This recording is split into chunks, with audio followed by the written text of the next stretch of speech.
रोजगार निकलते, जहाँ पर मायने गए वहाँ पर माइनिंग होगी।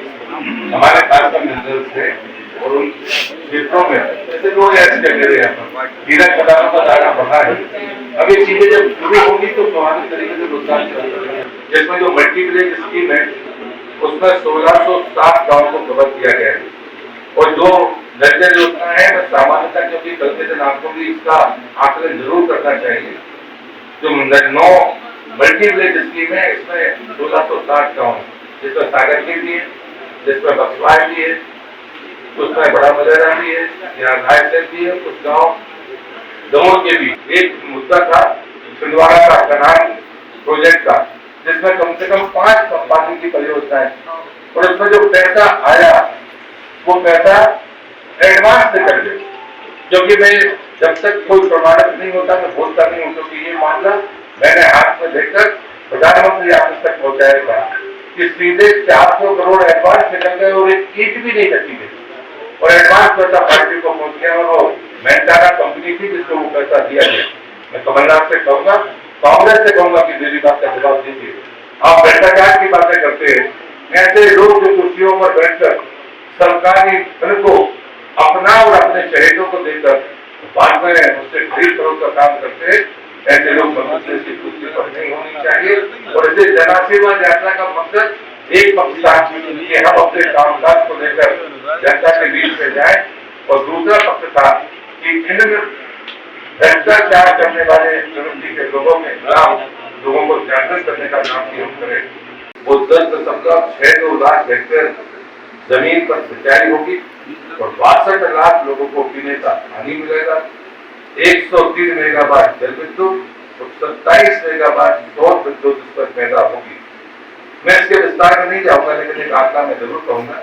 1950 में देश में जो सर्वेक्षण हुआ था उसमें इस बात का साफ संकेत था कि दुनिया की 18% आबादी भारत में रहती है, लेकिन जो पीने का मीठा पानी वो दुनिया की तुलना में हमारे पास कुछ 4%। ये 1950 का आंकड़ा था, लेकिन कभी भी इसके आगे बढ़कर किसी ने काम किया तो सबसे पहले संजय टंडन ने कहा, और उसके बाद सीधे मोदी जी ने इस काम को मूर्त रूप दिया।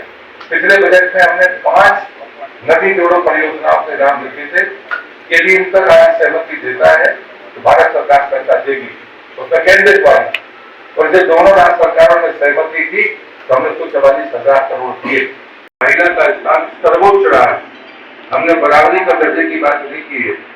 हमने प्रकृति की उत्पत्ति के सिद्धांत में आचार्य शंकर ने कहा कि प्रकृति को पैदा करने वाली मां है, और हम सनातन की उस परंपराओं के बाद 1000 साल की गुलामी ने हमको घूंघट के पीछे कर दिया, दरवाजे के भीतर कर दिया।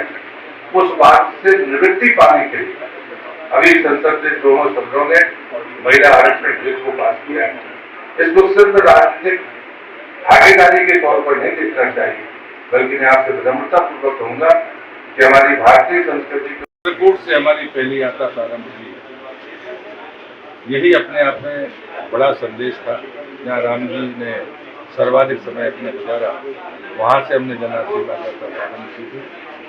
बाद में 4 अन्य यात्राएं और ऐसी 5 यात्राएं जो आज अपना पूर्णता करेंगी, और 25 तारीख को आदरणीय प्रधानमंत्री जी हमारे कार्यकर्ता महाकुंभ में भोपाल में शामिल होंगे। और ये परंपरा भारतीय जनता पार्टी की पिछले 5 चुनावों से हम अपना कार्यकाल पूरा करते हैं, और उसके पहले कार्यकर्ताओं को, जो हमारा देवतुल्य कार्यकर्ता है, जिसकी दम पर भारतीय जनता पार्टी अपना काम करती है, उसके लिए एक महाकुंभ का आयोजन होता है।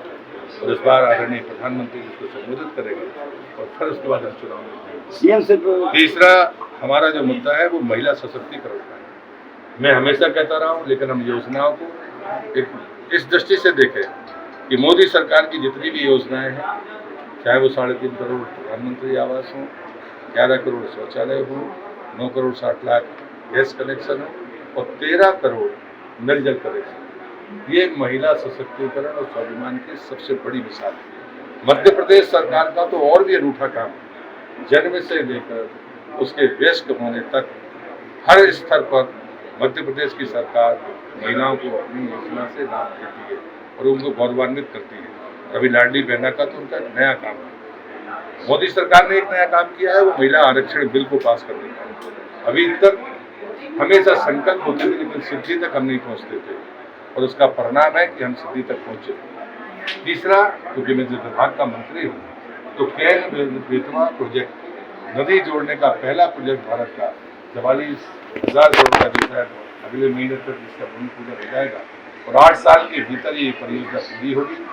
लगभग 10 करोड़ हेक्टेयर में सिंचाई होगी, 62 लाख परिवारों को पीने का पानी मिलेगा, 103 मेगावाट उसमें जल विद्युत होगी और 21 मेगावाट सौर ऊर्जा होगी।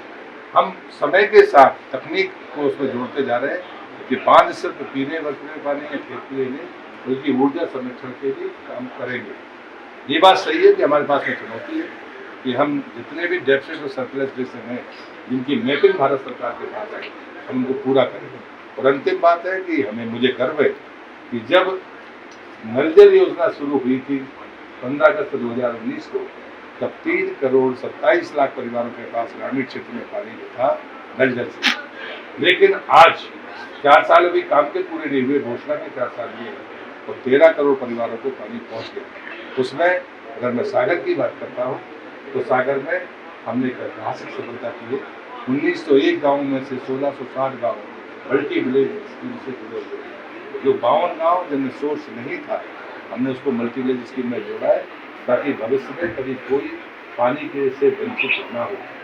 मैं अपने दमोह से, जहाँ से मैं आता हूँ, जब हमने शुरू की थी योजना तब 13% था और आज 72% परिवारों के पास पानी है दमोह जैसे चलेगा। तो सागर और दमोह में कुछ फर्क नहीं है। आपने भी जब सेंटर देखा है तो मुझे लगता है कि ये हम सबकी बड़ी सफलता है, इसलिए जनता हमको आशीर्वाद देगी। लेकिन साथ में मैं ये भी कहता हूँ कि कमलनाथ हो या कांग्रेस, ऐसे भ्रष्ट लोगों को मध्य प्रदेश की कुर्सी पर नहीं होना चाहिए।